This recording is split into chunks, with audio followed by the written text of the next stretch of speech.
How are you? I'm glad you're here. I've just finished an enormous pile of bread for you.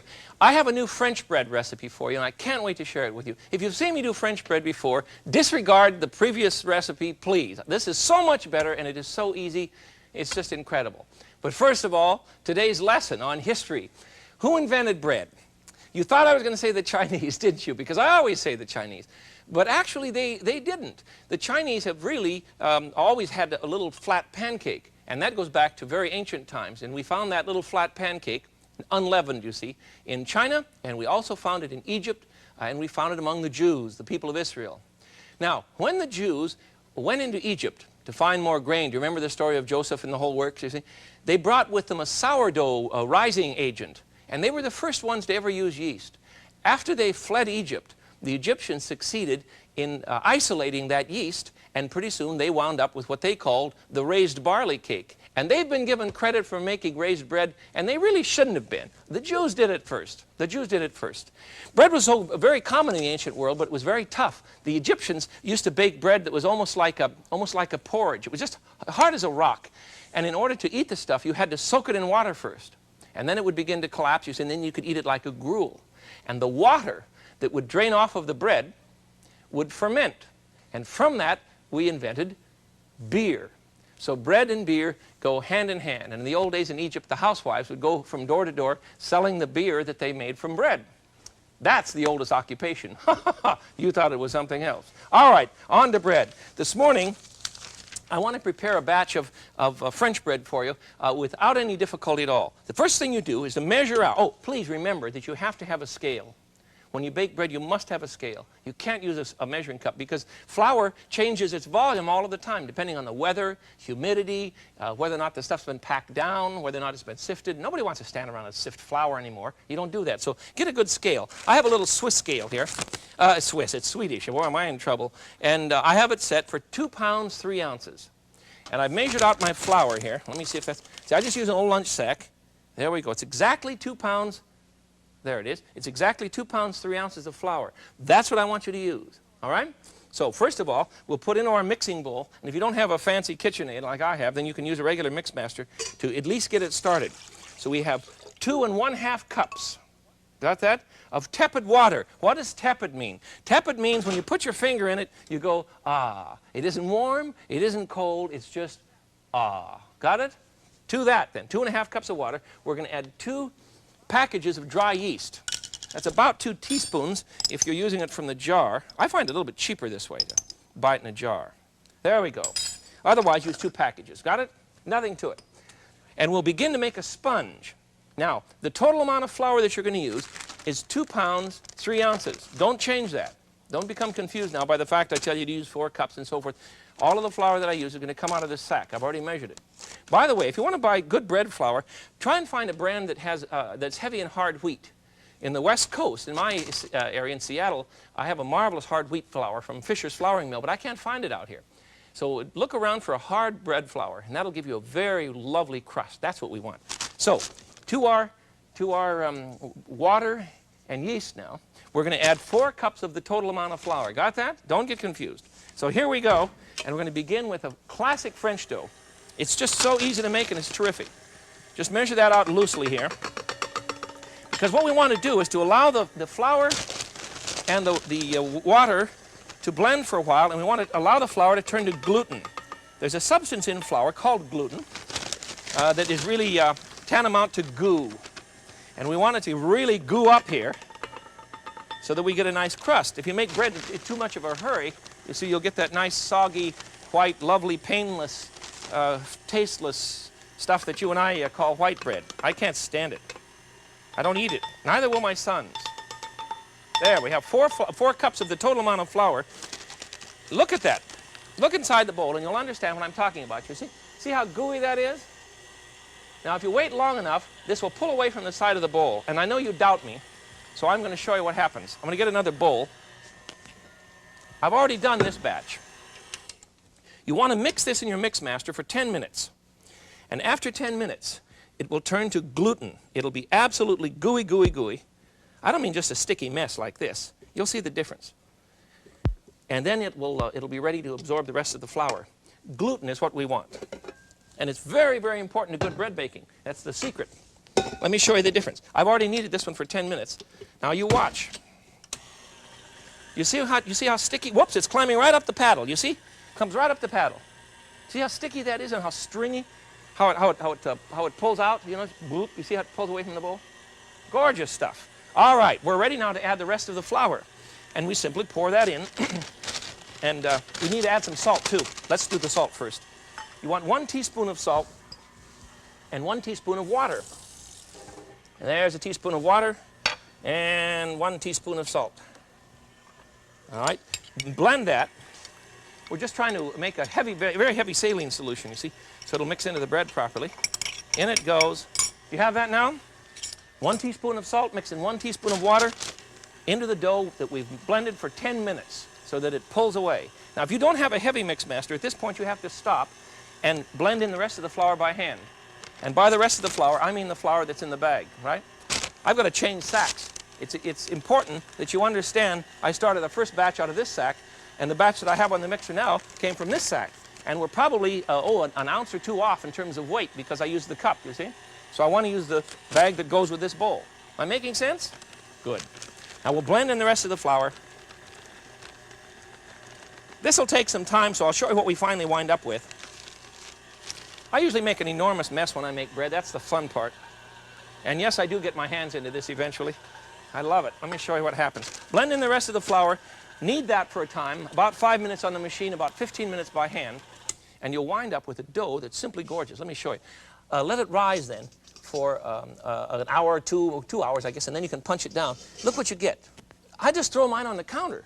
You see, I just set it on Formica. That's what this is. You see, just plastic counter. Come here, you. And then I put a bowl over the top. It's much easier to handle that way. You see, a good dough doesn't stick to your fingers unless someone's watching you on television. Then, of course, it sticks to the wall, boards, and everything.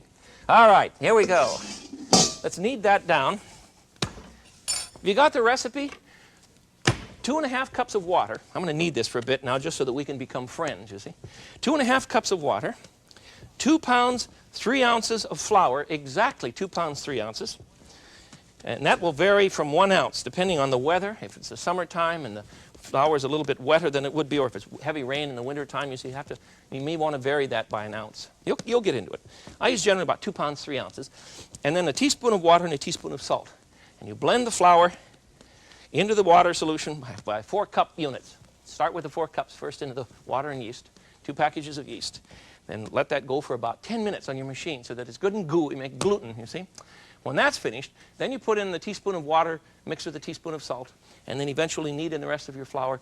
Let it rise for 2 hours under a bowl on a board. Punch it down. Let it rise a second time. Punch it down the second time, and you're ready to mold your loaves. Now you're going to say, well, you're taking a lot of time to let this thing rise. Well, that's how you get a crust, you see. You can't hustle French bread. It's impossible. You've got to let the flour go its own trip. And that means that you've got to relax and allow the gluten to form so that you get a nice crunchy crust. So this is raised twice, you see. So now we're ready. Let me show you some shapes here. For instance, this one is very easy to do. You see? This is going to make 4 loaves, by the way. If I were to cut up this big blob of dough, I could get 4 loaves this size. And let me show you how to do that. It's very simple. I'm not going to let my good knife touch the marble, for heaven's sake, so you'll wreck the whole place. All right, we have 4 loaves out of that batch. And to make this particular kind of loaf, you see, this one with the cross on the top, which I think is really kind of pretty, simply fold your dough under. See, I'm making a nice round loaf. See what I'm doing? Folding it under my fingers, you see? Nothing to it. Isn't this marble a joy? Nice chunk of marble. Marble's cold, you see, and nothing will stick to it. So you don't have to keep adding a lot of flour. There it is. Now you put this on a pan, on a tray, and I like to put a little corn flour underneath the thing. So let me show you how that's done. This is hardly what you call complicated. And get the rolling pin out of here. That's marble too. I love it. All right. So I'm going to put cornmeal on the bottom, white cornmeal, on the bottom of my little loaf here. You see? Put white cornmeal on the bottom. Then we're going to put flour on the top. And that's a very simple process. You simply roll it in flour. The other method, of course, is to glaze the dough. But I don't like a glaze on this classic loaf. You see, this will swell up and we'll get this kind of shape eventually. And I like this what do you call it, dusty-looking peasant flavor that the appearance that the loaf has. Isn't that neat? Let the dough rise, and after the dough comes to a rise, an hour and a half, maybe an hour. It shouldn't take any longer than about an hour, you see. Let it rise on your pan, and then to simply make the crust, you just cut the dough. After it's risen, you see, you just cut the dough like so, and it will open up. Nothing to that one. It's very simple. You make a whole pile of these, 4 out of that batch, you see. Now let me show you another one. I'm going to probably just knead this dough back in here. I'm not going to keep making batches. I want you to see the whole works here. Let me show you another one that's really great fun. This one is hardly what you call complex. Now this is 2 loaves. You see, isn't it a beautiful loaf? See how easy this one is? Let me show you. It's a snap. You simply take a big blob of dough. There we go.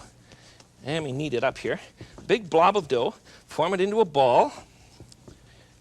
And we're going to take half of the dough here. There we go. Form it into a ball, just as we did before. And poke a hole in the center with your thumb. You got it? You want a great big donut, you see? And then just start working on it and kind of let it hang. You see, I'm letting the weight of the dough kind of pull on itself. And just stretch this thing out until you get a great big round circle. Put that on the tray. Remember the cornmeal now. The cornmeal acts as a kind of ball bearing underneath the loaf. And on it goes, you see? Stretch that out. It has to be about twice that size. And then when it rises, you'll have a nice big round loaf. That's fun. Here's another one. It's very, very simple to do.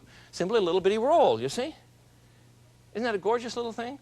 And it's so simple. All you do, let me show you this one. All you do is take a small amount of dough. You'll get a good, I suppose a dozen out of this batch. Roll it in a ball. Then roll it thusly. See what I'm doing? Just to put little ends on it. And there he is. And then later on, after it rises, then you can put a cut in him, you see. Roll them in flour, cornmeal on the bottom, and you're all set. Now let me show you the fancy stuff. Let me show you. Well, by the way, if you want to make long loaves of French bread, you can buy these pans. I don't really like them. These pans leave you see the bottom doesn't ever really cook. I want it nice and brown. You see how the top is? But underneath it's not brown. If you'll just cook them on a regular pan, you'll get a much nicer loaf. This has a golden glaze on it. I simply used egg.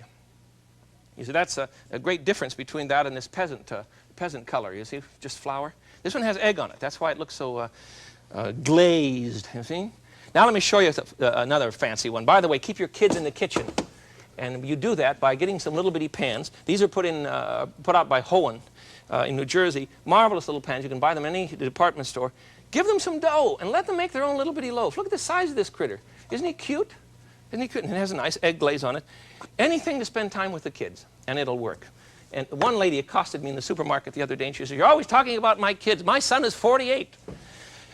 What she means is it's too late. You see, well, it's not too late with her grandchildren. For heaven's sakes, get them into the kitchen and get them going. It's great fun. Here's one that's easy, and it's very elaborate. This is a stick. You see, a twig. Isn't he beautiful? I'll show you how it's done. So easy and so much fun to play with classic French dough. That's 2 loaves, so take half the batch of dough and roll it into give me some room here. Roll it into a long snake. Don't handle French dough tenderly, for heaven's sakes. There's no reason to. It can take it. I promise. Well, that's too much dough. I think you need about 1/3 of the whole batch here. There we go. Try and keep your sleeves out of the dough. It isn't necessary to put your sleeves in here. Okay, now, you see what I've got? I'm going to take a pair of scissors now, and I'm simply going to make a few cuts here. One, and another one down this side, and down this side, and down this side. You better do this on the tray, because you'll never be able to transfer this rascal if you don't. Then you just pull them over on the opposite sides, you see? And you get this kind of leafy twig effect. Isn't that fun? There's supposed to be a cut there somewhere. Where did it go? This dough is so glutinous, you see that it sticks to itself right away. There we go. Let this rise, and you can glaze it or you can flour it. I floured mine. I really prefer the flouring. Now then, my biggie. This is my biggie. Here's my finale. You ready? At least for the French dough. In southern France, they decorate a loaf, and yes, I did make this one. They decorate a loaf with the grapes of the church. You see, bread and wine. The church lives on bread and wine. And you do this simply by rolling out little bitty snakes of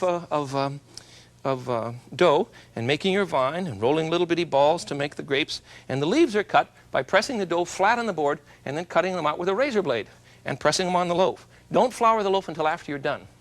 Let it rise, and you've got a heavenly thing. I was very highly complimented when I was baking like mad. I did all of this late yesterday afternoon and last night before you came, you see. And my friend, who's also my producer, came running in and looked at my loaves sitting on the rack there, and he said, "Oh, those are gorgeous. Where'd you buy them?" I was really insulted, also complimented. You can do this if you'll just take some time. One, be sure and let the dough turn to gluten. That's how you're going to get a good crust. And two, don't hustle the process. It's great fun. It'll take some time. You know, it takes half the day to do this. But at the end of the day, when you come to the table with great rolls or big loaves of fancy bread, you know, you can write people's names on the loaf for a holiday, you see, for a birthday or something. Or you can do fancy decorations. You can even outline your house on one of these things. Anything for kicks. And bring it to the table, and everyone will be marvelously happy. You'll have a good time, I promise. There it is. We ought to talk about the history of bread in the church. You know that bread biblically, the staff of life and all, is terribly important. It's to the point in biblical times, we ate so much bread that bread was a sign of life. The line, "Give us this day our daily bread," has nothing to do with just bread, but it was the whole, everything you ate, you see. And bread was the most common thing in your whole diet. Bread it was. And during the 1700s in England, let me show you this article. I have a marvelous book for you. Bread was terribly important in desperate times. That's what we lived on. Here's an article published in England in 1758. This is a reproduction, of course. It's by Dr. H. Jackson, a chemist, and it's an essay in which he discusses the methods of testing bread to find out whether or not the baker has loaded it with lime, chalk, whiting, or burnt bones. Can you imagine what went on in those times to common bread, which was terribly important to us? Bread is still important to us. And we've forgotten all about it. Because you and I live on those little puffy collapsible rolls. You know, you breathe on the thing and it dies off. There's no body to it. This bread has body. You know what the term companion means? It's Latin for the word come with bread, panna. It means the person with whom I break my bread. That's a companion. And that's what you and I should be cooking. Now, let me show you a more flamboyant loaf. And this one is from Italy, and it's called focaccia bread. It's just gorgeous. Oh, I know where it is. Let me get started with a clean bowl here. Oh, this is going to be murder to clean off my paddle. Maybe I'm not going to start with a clean bowl. Oh well, in go the hands, gang. Let's face it. No other way to do this. For this loaf, I want you to prepare 1 cup of water, and we're going to use 3 cups of flour. And it's not so important to weigh this one out because we're not worrying about a crust. This is kind of it's almost a pizza bread. I think I'm stuck to this. Remember the old Laurel and Hardy routine? They couldn't get rid of something. They kept going back and forth with it. I think that's what we're going to have here. All right. I have some extra bowls for my mixer. It works very well. Now, we're going to add to our bowl 1 cup of water. And then we want 1 package of yeast. Nothing to it. 1 package of yeast is about that much. Alrighty, we'll let that soak for about 5 minutes and then blend into it 3 cups of flour. And let me show you the other liquids we want to put in this. In addition to this, we want to add 1/4 of a cup. It's very rich stuff of olive oil. So pour it right into the flour before we get started here. 1/4 of a cup of olive oil. Focaccia is very rich. Then we want a teaspoon of sugar and a teaspoon of salt. 1 and 1. You get the idea that we're making something rich, huh? There's the sugar. I always keep a little sugar in the counter in a small bottle like this, you see, so that I can measure in a hurry in my hands. There it goes. All right. Now then, let's add the flour. We need 3 cups. You can do this with a regular Mixmaster for the first cup or so to blend in the oil and the goodies, you see. Otherwise, you're going to have trouble. Have you got the recipe now? 3 cups of flour, blended into 1 cup of water and 2 cakes of yeast, 1/4 of a cup of olive oil, a teaspoon of sugar, and a teaspoon of salt. Now you see, this is really going to take a lot of work. You see what's happening? See how tough it is already? And I've got a whole cup of flour to go. Well, I'll show you what you get, because I want you to see the whole process here. It's just a delicious dish. See if I can find it. Which bowl is it under? Aha, I have him. Focaccia. Here he is. Now, I want to move over there, will you? Another loaf coming up here. What you do is to press this out. Let it rise first, you see. Let it rise once. And then we're going to press it out into a big pizza affair. But I want it rectangular because I want to cook this in a pan. I don't want to, there it is. I don't want to cook it on a tray. This is going to be a very thick loaf, much thicker than a pizza. I've got a beautiful marble rolling pin here. I just love to use it. It just weighs a ton. One of my friends that helps me in the morning picked this thing up this morning, and she said, "Oh, my God." Well, maybe a little heavy, but you don't have to work so hard. Now, that's about the size I want, huh? That should fit my pan. All right. Now, remember, this has already been raised once. Then you punch it down, spread it out. Let me get a pan here for us. And in a very oily pan, what did I do with the olive oil? Here it is. Lots of olive oil in this one. You oil it up. Isn't this a kick? Now I'm going to put it right in here. There we go. Come to me. And just push it around until you get what you want. Now let that rise until it's not quite double in bulk. Let's get that wrinkle out of the way here. There we go. Let that rise until it's not quite double in bulk. And then you take after it with a fork. You really give it the works. And thusly. Okay. Now, we're ready to go with some garlic. Where did I put my garlic press? Here he is. Garlic on bread? Of course. We're making an Italian bread. Put some garlic on this. 1 clove will be fine. And I want to add some pepper, too. There we go. We'll just rub this in with our fingers. Pepper. Garlic. There we go. Just rub the old garlic all around. You don't have to have perfect shape on this, but it's easier if you can just keep banging it around as it rises. Remember now, this has risen once, and then I punched it down with a fork. Got that? Then I've added the garlic and the pepper. Now I'm going to brush it with a very rich paste, tomato paste, of course. Okay. And then we'll top this off with some oregano and some chopped green onions. And we come up with an onion bread from the south, the southern part of Italy. You know, tomatoes weren't common in the north. Did you know that? That's not common in Italian cooking at all. Just in the south. Okay, who's got the onions? Here they are. There we go. And a shot of oregano.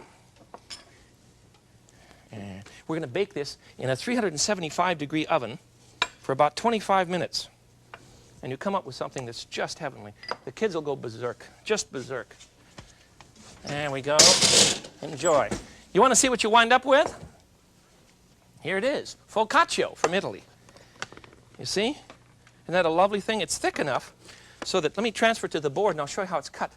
And then we want to review proper baking methods because I haven't told you how to steam your French bread, and that's the only way you're going to get a crust. And I'll show you how to do it quickly and easily. But I want you to get a view of this beautiful focaccia. It's just a lovely bread. Okay, you cut it into big squares like this. There we go. And then again, something like so. You know who I'm making this for? You thought it was for you. This is not for you. This is for my son Jason, whom we affectionately call Starch Mouth in our house. He's much older now, but from the time he was a baby, Jason ate starch above anything else. Now you see, you cut this in the middle. This is how they do it. In San Francisco, there's a joint called the La Cantina on Union Street, and he makes a sandwich out of this beautiful bread. And he puts salami on this and a little lettuce, and then he pours olive oil dressing all over it. It comes to the table so rich, a little bit of provolone hanging out the sides. It's so rich you can hardly stand it. But I order one every time I get near his place. Focaccia from Italy. Now, the French bread, let's review that. We've got 2 pounds, 3 ounces of flour blended into exactly 2½ cups of tepid water, 2 cakes of yeast, and we blend 4 cups of the flour first, whip it around like mad until it turns to gluten, gluten, gluten, gluten, gluten. You want goo. Remember that. It's important. Then you add the teaspoon of salt, mix with a teaspoon of water, and then knead in the rest of your flour, and the recipe's complete. You see? Let that rise once on a counter with a covered with a bowl. Punch it down. Let it rise a second time. Punch it down again, and then you're ready to start molding. Now, when you mold the loaves and put them on the pan, please understand that you want to use a bit of cornmeal. And I keep my white cornmeal right out here. I put some on the bottom of the bread, and I also put some right on the board. That way I don't have to use a lot of oil, you see. White cornmeal is great. You can use yellow if you prefer. It doesn't matter. Then that goes into a 450-degree oven. After the dough is raised, it goes into a 450-degree oven. And in the bottom of the oven, I've got another bread in there. I have a pan full of hot water. Hot water will keep the oven steaming all of the time. You must remember the hot water. It goes right in the bottom of the oven, full of water, when you start your baking process. And after 25 minutes, check it. And you'll wind up with gorgeous treasures. Remember, the steam and gluten will give you the kind of crust you want. And you want crustiness. You want a bread that's just going to crack when you eat it so that everybody can enjoy themselves. That's how I make bread. And this is for my son, Jason, who is my bread freak. When you go to the table next time, then, and you reach for a loaf of bread, please grab something with some body. Bread is an ancient food product, and it's to support us. It's not a dent on the table, nor is it goo that's supposed to stick in your teeth. It's to have some body. Do that. Use this recipe. You'll enjoy it. I'm glad we could be together today. You are my companion, and I hope someday we can eat together. Until that time, this is the Frugal Gourmet. I bid you peace. Bye-bye.